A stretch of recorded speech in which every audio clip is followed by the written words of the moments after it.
Taskar tubali.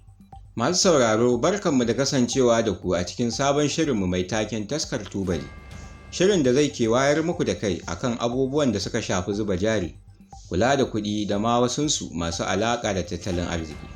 Kada a sha'afa, za ku iya samun wannan da ma wasu shirye-shiryenmu a shafinmu na yanar gizo www.tubalenarziki.com ko kuma a shafukanmu na sada zumunta Facebook, Twitter, Instagram har ma da TikTok, dukkansu da tubalin arziki. Taken shirinmu na wannan satin shine hanyoyin tsarawa kai yanayi mai kyau domin tafi da arzikinka. Yawancin mutane ba su fiye zama su tsarawa kansu yanayi mai kyau na tafi da tattalin arzikinsu ba. Wannan ɗabi'a ke jawo wa mutane da dama na faɗawa matsalar mummunan bashi ko karewar hanyoyin samun kuɗin shiga. Da farko ya kamata mu san cewa gwanintar tasarrufi da kuɗi, wato neman su da kuma kashe su, ilimi ne da kowa zai iya koya, ba haifar mutum ake da shi ba. Mai yiwuwa wani ya ɗauka wannan darasi namu bai shafe shi ba saboda yana zaton muna magana ne da masu tarin dukiya. To ba haka ba ne. Darasin na da alfanu ga kowa, kama daga masu ƙaramar sana'a irin su sayar da kayan lambu, irin su karas, ɗata, kayan miya da sauransu, zuwa masu sana'ar hannu irin su kanikawa, masu faci, teloli da sauransu, har zuwa ga 'yan albashi ko dai na gwamnati ko na kamfanoni, har zuwa ga masu arziki da yawa da suka mallaki manya-manyan kamfanoni da masana'antu. Koma a wani mataki kake a jadawalin tattalin arziki, kana buƙatar ilimin tafi da arzikinka.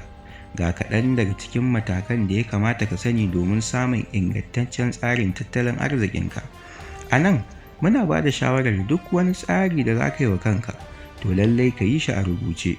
Rubutawar ita za ta fi fito maka da hoton tsarin naka fili, tare da bibiyar ko kana ci gaba ko akasin haka. Sanin wani mataki kake a yanzu. Da farko ya kamata ka fara sanin menene arzikinka a halin yanzu. A nan za ka rubuta abin da Allah ya yassare maka na kuɗi, kadara, kayan alatu da sauransu. Sannan a ɗaya ɓangaren sai ka lissafo dukkan bashin da ake binka. Idan kai sa'a, dukiyarka ta rinjayi bashinka. Amma idan bashin da ake binka ya rinjayi arzikinka, to sai ka fara tunanin ya za ka gama biyan bashin. Kana ka fara samun rara a dukiyarka. Lallai sanin matsayinka a yanzu yana da muhimmanci. Ka san nawa kake samu. Ya kamata ka san mafi yawan lokaci nawa kake samu a rana.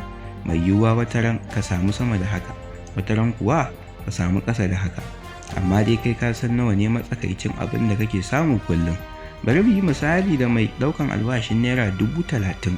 Kaga wannan kullum yana samun naira 1,000 kenan. Saboda haka kashe sama da naira 1,000 nan zai iya jefa shi a matsala, musamman idan yana kashe ta ne wajen siyan abubuwan da ba kuɗi za su jawo masa ba. Ajiya. Lallai ka ɗabi'antu da keɓe wani ɓangare na kuɗin da kake samu, saboda ko ta kwana.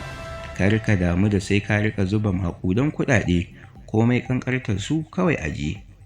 Kamar mai samun naira 1,000 kullum da muka ba da misali ɗazu, ko naira 50 ce yake ajiyewa, zai taimaki kansa. Mai yiwuwa wani ya ce ai kuɗin da yake warewa domin ajiya ba su da yawa. To ba yawan abin da aka tara ne muhimmi ba, ɗabi'ar tattalin da alkintawar ake so ka saba da ita. Domin matuƙar baka iya alkinta kaɗan ba, to ko ka samu mai yawa ba za ka iya ajiye komai ba.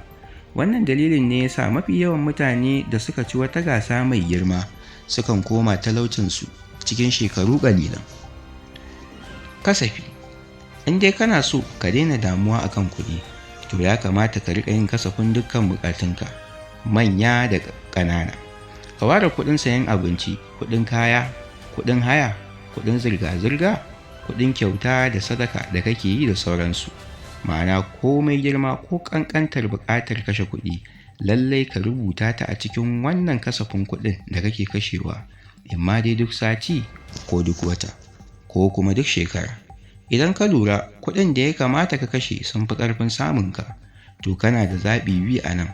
Ko dai ka rarrage abubuwan da ba su zama dole ba, ko kuma ka nemi wata hanyar da samun kuɗinka zai ƙaru.